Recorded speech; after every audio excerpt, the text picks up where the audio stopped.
Hi friends, welcome to my YouTube channel. আমি শুভেন্দু গিরি আর আপনারা দেখছেন হাওড়া এস মিডিয়া। আমি আজকে এসেছি রিসরা স্টেট ব্যাংকের উল্টো দিকে রিসরা ভবনে এখানে মাল খালি করতে। এই লোকটা এত ছোট লোক, অভদ্র। আমাদের সঙ্গে কন্ট্রাক্ট হয়েছে মাল খালি করবার নিচে, তো নিচে আমরা মাল খালি করে দিয়েছি 7:30। এখন বাজতে যায় 11:30। আমাদের পয়সার জন্য ভোগাচ্ছে, পার্টি নেই। আসছি আসছি করে দাঁড় করিয়ে রেখে দিয়েছে আর বলছে এখন 4 তলায় মাল খালি করতে হবে, তবে আমাদের পয়সা দেবে, নালে দেবে না। এই যে রং ফং করছে দেখতে পাচ্ছেন, এরা যে রং করছে এদেরকেও পয়সা দিচ্ছে না।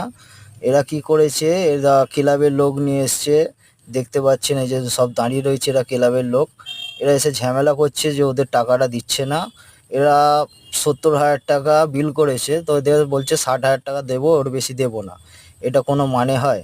ওদের সঙ্গে ঝামেলা, আমাদের সঙ্গে ঝামেলা। আর এই রিসরা, এটা দেখে রাখুন আপনারা, যদি এই ভিডিওটা রিসরা থেকে দেখেন, তো এই সোনার দোকানে মার্কেটিং একদমই করবেন না। কারণ এইখানে পার্টির সঙ্গে মাঝের মধ্যেই ঝামেলা হয়, পুলিশ থানা হয়। তো এই দোকানে খুব সাবধান। আর বিয়েবাড়িটা ভাড়া নেবার সময় আপনারা একবার কাগজপত্র করে নেবেন, কারণ এখানে অনেক চিটিংবাজি হয়।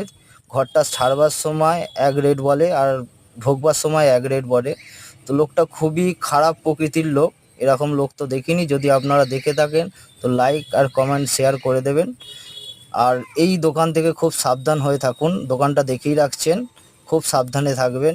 এত ছোট লোক, আর আপনারা যদি থাকেন কাছাকাছি নিশ্চয়ই জানবেন যে কীরকম লোক।